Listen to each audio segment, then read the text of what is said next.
Okay, welcome. Well, we were recently visiting Corinth with the Apostle Paul, and then we visited Delphi, which is part of the background of Paul's ministry in Greece. And today we're going to wrap up our time in Greece by visiting Olympia. Olympia, another spot that Paul had probably not visited that location, but what Olympia stands for, the athletic competitions, was everywhere as a background in the Greco-Roman world, and then also in Paul's writing appears many times. So we're going to pull up those slides for you, and then we're going to be headed off to ancient Olympia. Okay, here we go. So we started in Philippi, we went through Thessaloniki and Berea and Athens and Corinth, and then we visited Delphi on the northern edge here of the Gulf of Corinth. And now we talked, I think, at that time about how difficult it is to get from here to there by land.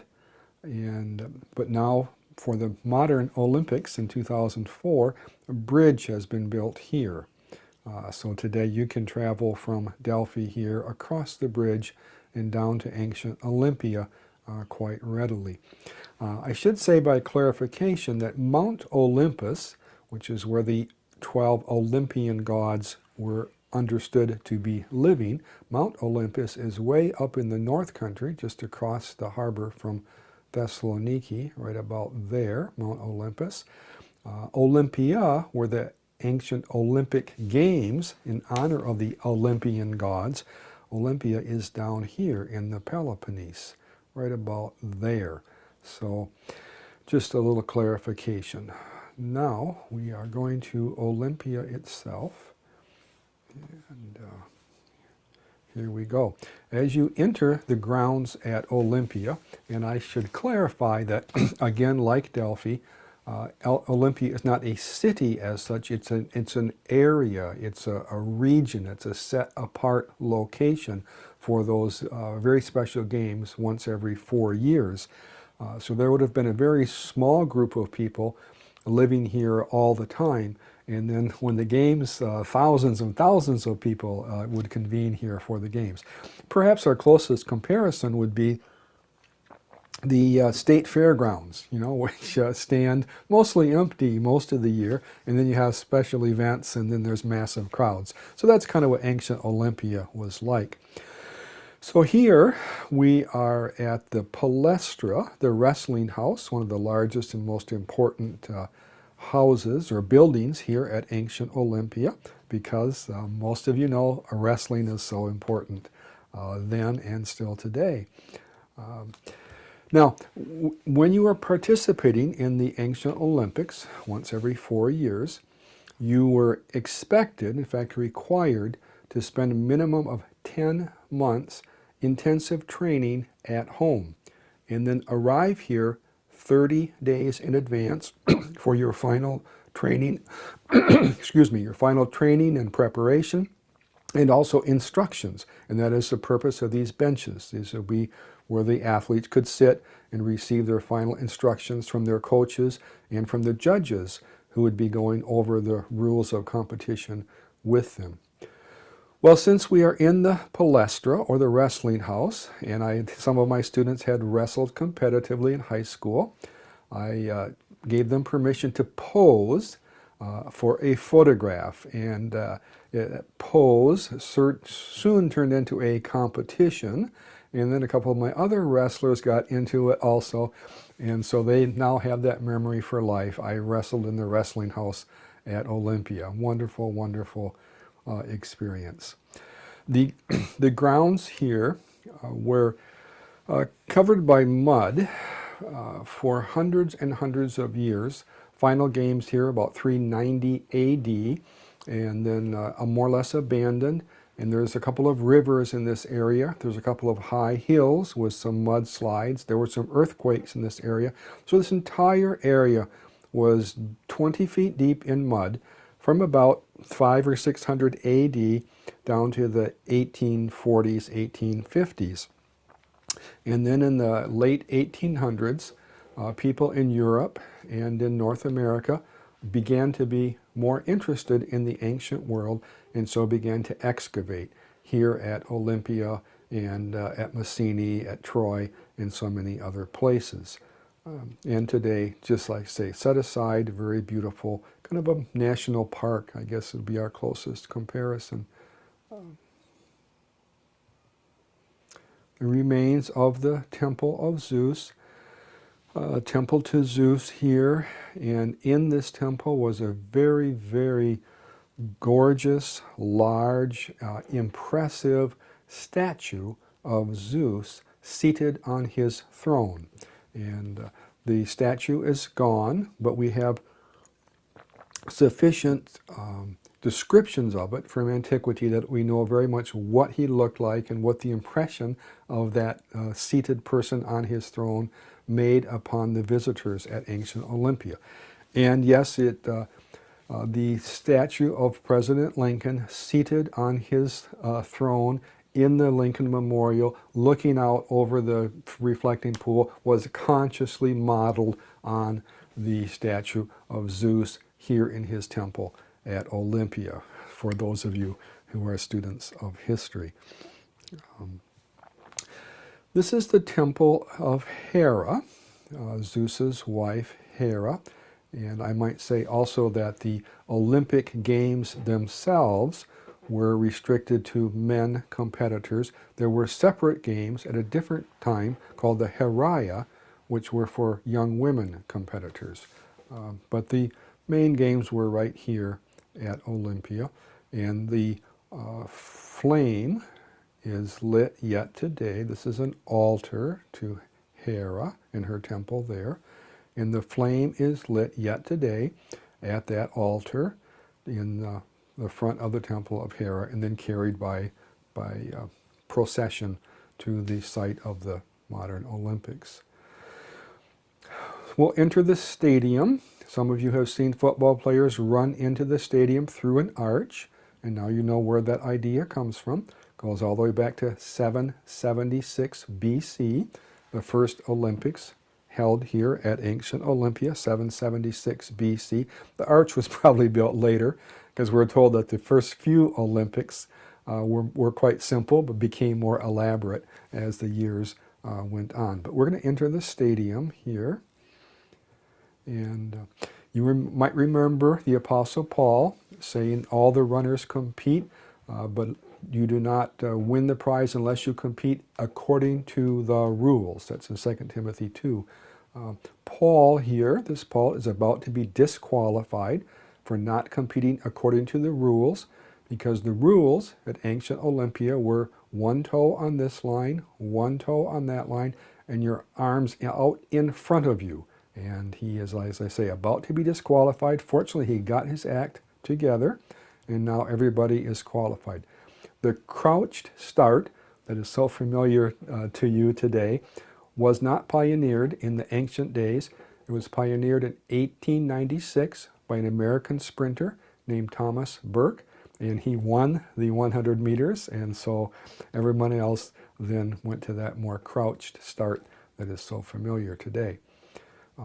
So the basic sprint in Ancient Olympia from 776 BC and forward, basic sprint was from one length of the stadium, or the stadion in Greek, one length of the stadium down to the finish line. That's about 200 meters. That was their shortest sprint. Now, the biometrics people tell us that that's not a true sprint. A true sprint is really only about 60 meters, and after that, everybody starts to slow down a little bit. But they did sprint one length of the stadium, and then later down and back, and then later a longer race also. No marathon in the Ancient Olympics. First marathon was in 1896 in the first modern Olympics. Also, no running in circles in the ancient world. In the ancient world, horses ran in circles. That's why it's called a hippodrome, which is Greek for running horses. Okay, People did not run in circles in the ancient world. Maybe we run in circles, but that's another topic. So here we are in the stadium. We're going to go next down to the far end of the stadium. You can see the archway there. And now you understand, too, the background of the comment in Hebrews chapter 11, or Hebrews chapter 12, when the author says, being therefore surrounded by so great a cloud of witnesses, let us run with perseverance the race set before us, looking to Jesus, the pioneer and perfecter of our faith. This is where the cloud of spectators would have been seated at Ancient Olympia. We're told that later stands were built, but originally just a nice sloping hillside where the spectators could sit. The first person to cross the finish line is handed a palm branch by the judge, the righteous judge. Hands a palm branch, because that takes place, of course, at the far end of the stadium. Not everyone can see, and so the umpire hands a palm branch to the person who crosses the finish line first. And ironically, our person who almost disqualified, as you can see, crossed the finish line first.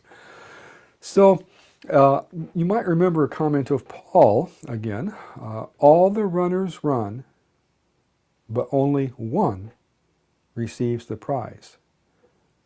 And the classicists tell us that in the ancient games, one person was the winner, everybody else was the loser. So the second person across the line was not the silver medal winner or the bronze medal winner. He was simply the first of the losers. It was a little more competitive, a little more brutal maybe than we remember. And then later, there would be a special ceremony where that winner would be awarded his wreath. At Ancient Olympia, the wreath was olive. At Nemea, the wreath was wild celery. At Isthmia, very near Corinth, I think we talked about how Paul would have been in Corinth for the Isthmian Games at least one time. At Corinth, it was a wreath of pine. At Delphi, a wreath of laurel. So the four Olympic Games, each with their own distinctive wreath. And this is the background, as you may have guessed already, for Paul's comment in 2 Timothy chapter 4, where he says, I have fought the good fight. A good fight there being agones, which is the Greek word for the Olympic events. In fact, my Greek friends laugh at me when we call them Olympic Games. They say, oh, no. And they're agones, contests, challenges. I have fought the good fight. I have finished my course. I have kept the faith. Henceforth, there is laid up for me the wreath of righteousness, which the Lord, the righteous judge, the just judge, shall give to me on that day. And not to me only, but to all them who have loved his appearing. And we'll come back to that because it's very interesting. So you see here Nike, the Greek goddess of victory. In her right hand, the palm branch handed to the winner in the wreath, which comes later. And she happened to be found at Ephesus, but she would have been everywhere in the Greek world.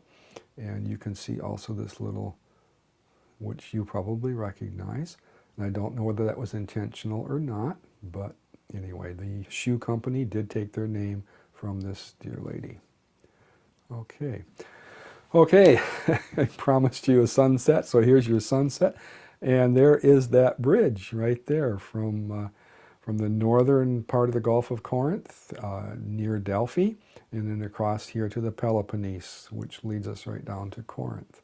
So, okay, we'll drop the slides here a minute and make a few more comments. So, the Ancient Olympics were held every 4 years from 776 to 393 AD. And the background of the Ancient Olympics is that King Iphitos had gone to the Oracle of Delphi and had said to the Oracle of Delphi, How do we stop this constant warring among all the city-states, all these various city-states warring against each other? The Oracle of Delphi said, start a competition, athletic competition, for all the young men from all over the Greek-speaking world. And require an Olympic truce, that any city which wants to participate must agree to a truce in safe travel for competitors and spectators. And so the game started in 776 with the idea that it would create world peace all over the nation of Greece. Well, as you might know, by about 400 BC, the young athletes from Sparta and the young athletes from Athens had been competing together in the games, in the agones, and nonetheless, Sparta and Athens fell into what we call the Peloponnesian Wars, basically destroying both cities. Now, what's interesting is that in 1896, when we started the modern Olympics, mostly Western European nations behind that, with hosted, of course, by Greece, the whole idea was, again, this will create world peace and brotherhood. And by 1914, we found out that athletic competition doesn't necessarily create world peace and brotherhood. But we don't give up.